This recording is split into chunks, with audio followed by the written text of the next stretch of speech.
दोस्तों, कमर स्टूडियो आपको information video लाता रहता है।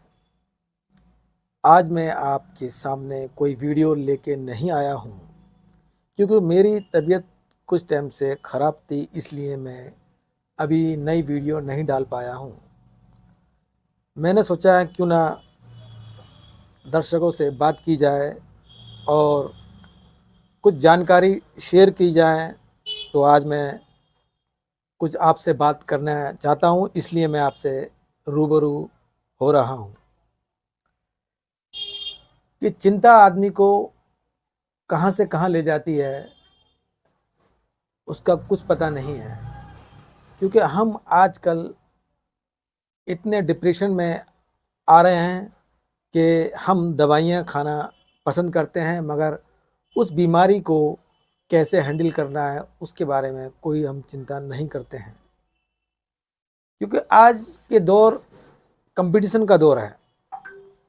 आप कितनी भी एजुकेशन ले लें, उसमें भी कंपटीशन है।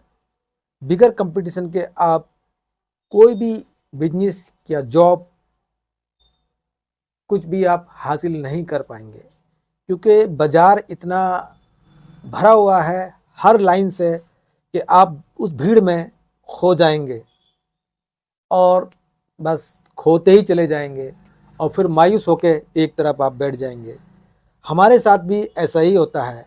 यूट्यूब प्लेटफार्म पे देखिए, लाखों करोड़ों लोग रोज़ वीडियो डालते हैं और लोग उसको देखते हैं।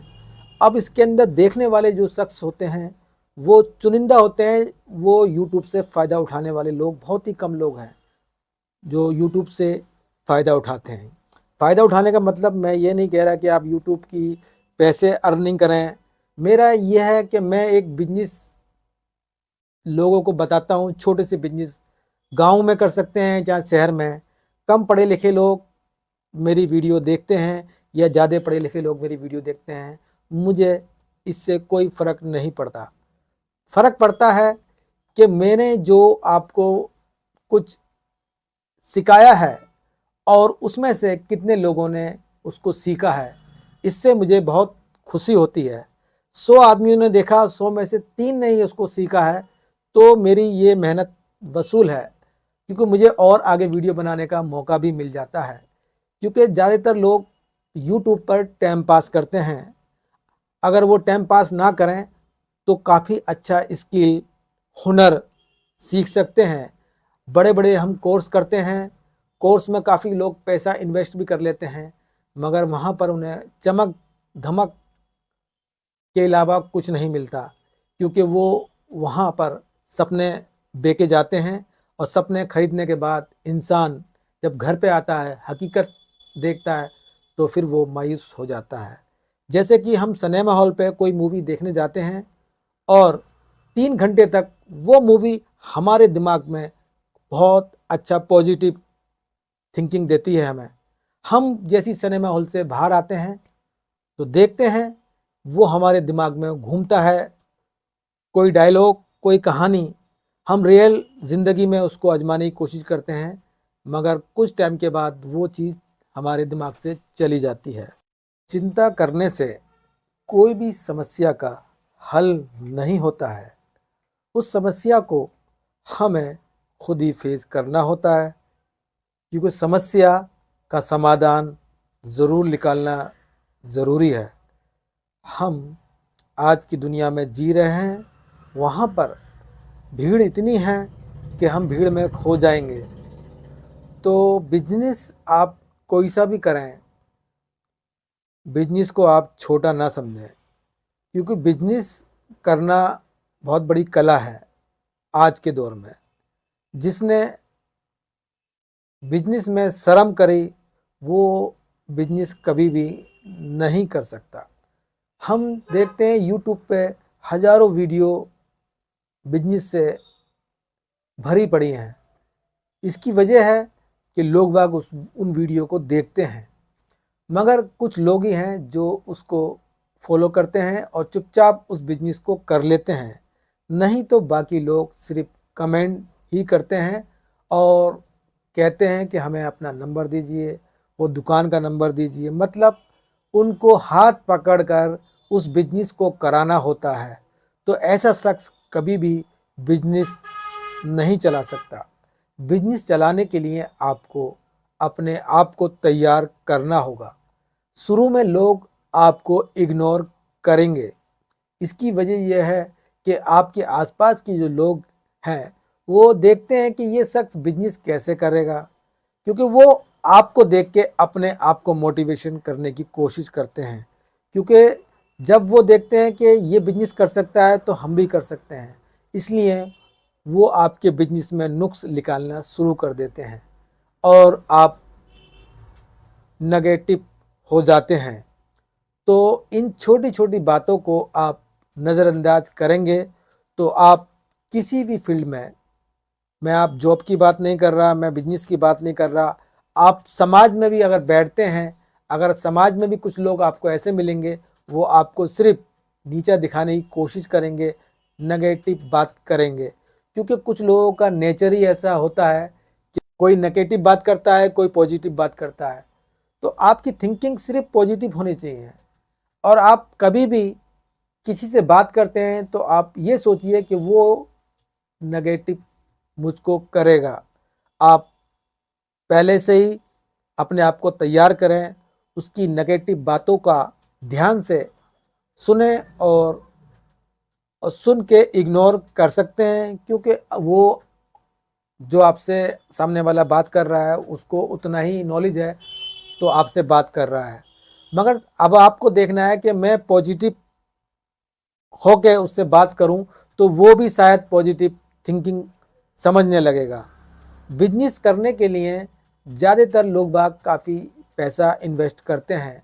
मिसाल के तौर पे कोई मशीन लिया है, उस मशीन से सामान तैयार होता है तो वो बिजनेस भी करते हैं लोग बाग। कुछ लोग स्किल का बिजनेस करते हैं क्योंकि उसमें कोई हुनर है। तो कोई सिर्फ पैसा लगा के कोई माल लेके और उसको बेचना है, ये भी बिजनेस में है। मगर आप बिजनेस कोई सा भी करें, डरें नहीं, और बिजनेस हमेशा अपने आसपास ना करें। इसका प्लस पॉइंट ये होगा क्योंकि जब आप अपने आसपास कोई बिजनेस करेंगे तो आपको लोग बाग काफ़ी नेगेटिव थिंकिंग दे के जा सकते हैं, क्योंकि वो आपको जानते हैं इसलिए वो आपसे बात करेंगे। यही बिजनेस आप अपने से 4 से 5 किलोमीटर के दायरे में करते हैं तो वहाँ पर जितने भी आपके ग्राहक या कोई भी आपसे बात करेगा तो पॉजिटिव थिंकिंग से बात करेगा, क्योंकि वो आपको जानता नहीं है और ये बिजनेस पहली बार देख रहा है, क्या वो कई दफ़े देख चुका है, तो वो आपसे बात करने की कोशिश करेगा। तो मेरा ये मानना है कि आप कभी भी कोई बिजनेस करते हैं तो आप खुल के बिजनेस कीजिए और अपने एरिया में बिजनेस ना करें। शुरू में जब आप इसमें अच्छी खासी महारत हासिल कर लेते हैं तो अपने एरिया में आप कीजिए। उससे क्या होगा, वो जो लोग आपको इग्नोर कर रहे थे वही लोग आपसे ट्रेनिंग मांगने आ जाएंगे कि ये बिजनेस हमको भी सिखा दो। मगर उस वक्त आपको सावधान हो जाना चाहिए, क्योंकि आपने जो मेहनत करी थी उस वक्त वो लोग आपके साथ नहीं थे।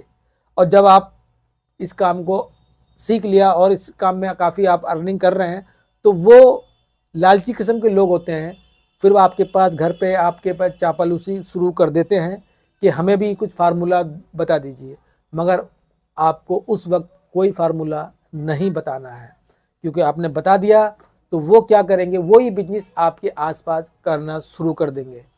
तो बिजनेस के अंदर कोई भाई, कोई रिश्तेदारी इसमें मत लाना, क्योंकि आपने हमदर्दी के तौर पर किसी को बिजनेस बताया अपना, वो आपके बिजनेस की कॉपी ज़रूर करेगा, क्योंकि उसे पता है बड़े आसान तरीके से बिजनेस उसको मिल गया और आपने जो बिजनेस लिया बड़ी मेहनत करके उसमें आप सक्सेस हो रहे हो। मगर सामने वाला, उसके पास पैसा है, दिमाग नहीं है, मगर उसने आपको बात करी और कुछ बातों में आपने सब उसको बता दिया, तो इससे भी आपके बिजनेस पे काफ़ी नुकसान हो सकता है।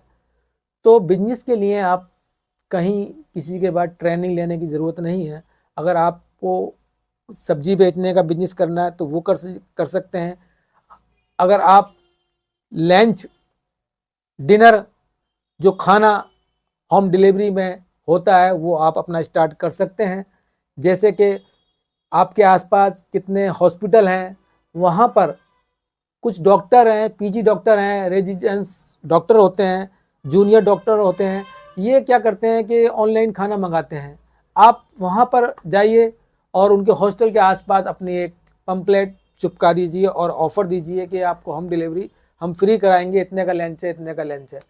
तो आपको ये बिजनेस बहुत आगे काम आएगा, क्योंकि इसके अंदर क्या है, जब आपका खाना अच्छा होगा तो वो आपको ऑर्डर करेंगे, और जब एक स्टूडेंट आपका खाना खाएगा तो वो आपको 4 को बताएगा। इसी तरह आपका ये बिजनेस काफ़ी अच्छी तरह से चलने लगेगा और किसी को पता भी नहीं होगा कि आप ये बिजनेस चलाते हैं। ये घर में एक रसोई बनाकर आप ये कर सकते हैं। और दूसरा बिजनेस आप ऐसा भी है, छोटा सा बिजनेस आपको बताऊँ, सेल्समैनी का।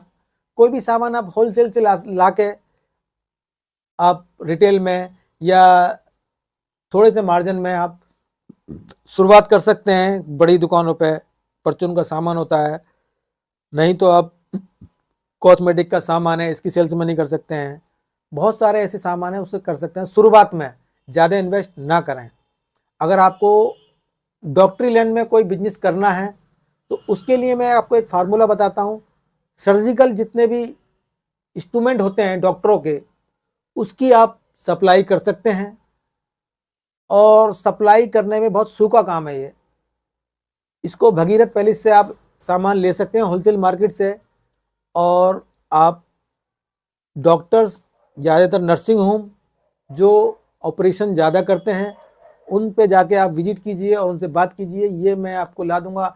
अगर आपको कोई डिमांड है तो आप लिखवा लीजिए कि ये सामान मुझको लेना है, तो वो आप लेके भगीरथ पैलेस से आप ला के दे सकते हैं। ये बहुत अच्छा बिजनेस है सर्जिकल इंस्ट्रूमेंट का, और इसमें कोई ज़्यादा झमेला नहीं है। आप एक बैग में डाल के, कहीं से फ़ोन आया, आप तुरंत चले गए और दिया है उसको सामान, और वो डॉक्टर आपको, जो आए दिन ऑपरेशन बहुत होते रहते हैं, तो ये बहुत छुपा हुआ काम है। ये भी कुछ चंद लोग कर रहे हैं इस काम को, हर कोई नहीं कर रहा। तो ये बिजनेस आप आराम से कर सकते हैं। और आपको एक बिजनेस और बताता हूँ मैं, आप, ये भी होम डिलीवरी में आता है। जैसे आप मोबाइल का जितना भी रिपेयर का सामान है, वो सामान भी आप होलसेल मार्केट से, लाजपत मार्केट से ला के, छोटे शहर होते हैं वहाँ पे आप इसको सप्लाई कर सकते हैं। जो मोबाइल की रिपेयर की दुकानें होती हैं, वहाँ उनसे बात करके कि ये आपको मैं सामान ला के दूँगा और आपकी होलसेल मार्केट से इतना पैसे कम में ला के दूँगा, तो वो आपसे, जो रिपेयर शॉप होती है मोबाइल की, वो आपसे सामान मंगाना शुरू कर देंगे। ये काम भी ऐसा ही है कि आप दिल्ली से सामान आप ले सकते हैं। करोल बाग है और ये लाजपत राय मार्केट, ये होलसेल मार्केट है, यहाँ से मोबाइल का सामान आप ले सकते हैं। और बहुत सारे ऐसे गजट हैं जो यूनिक नया आता है मार्केट में। आप मार्केट में जाएंगे, पूछेंगे भाई नया आइटम क्या आया हुआ है, तो वो तुरंत आप खरीद लीजिए और फ़ौरन आप मार्केट में जाइए और दुकानों पे आप पूछिए, ये आपके ये ले लीजिए, अभी नया मार्केट में आया है। तो जो मार्केट में नया सामान आता है ना, उसकी डिमांड ज़्यादा होती है, दुकानदार उससे अच्छे पैसे भी देता है। जब तक ये सामान लोगों को पता होता है तो उसके रेट भी कम हो जाते हैं, और जब तक नहीं पता होता तो रेट ज़्यादा हाई रेट में बिकता है सामान। तो मेरा ये कहने का मकसद है कि आप बिजनेस करने के लिए आपको कहीं से कोई पढ़ाई करने की ज़रूरत नहीं है। पढ़ाई करने से आप सिर्फ एजुकेशन, आपको जानकारी मिलेगी, मगर बिजनेस करने के लिए आपको चतुराई की बहुत ज़्यादा ज़रूरत है। बिजनेस करने के लिए आपको अपना दिमाग शांत रखना पड़ेगा, क्योंकि आप किसी भी कस्टमर से बात करेंगे, कस्टमर आपसे कोई भी सवाल पूछ सकता है। तो मेरी तबीयत ख़राब थी, इस वजह से मैं वीडियो नहीं डाल पाया।